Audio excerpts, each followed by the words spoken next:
Ja godīgi pusauģa vecumā jau, kā jūs varat pamanīt, jau rodas problēmas ar aptaukošanos, kas nevienmēr ir saistīta ar to, ka sākotnēji daudz ir ēdis bērns.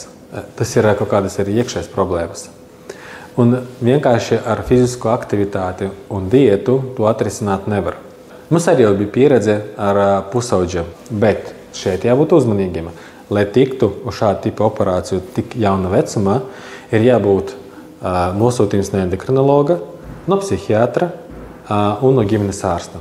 Jau izveidojusies situācija, ka pat jau pusauģu vecumā ir liekais svars, mēs esam gatavi ar tevi parunāt, izrunāt, protams, nekauninam. Mēs mēģinam sakārtot plānu, kas varētu to palīdzēt, sākot ar uzturas speciālistu, fizioterapeitu, psihologu, endokrinologu un ķirurgu. Un tu pēc tam varēsi veidot savu tādu dzīvi, kādu tu vēlies, nevis pielāgoties stigmām.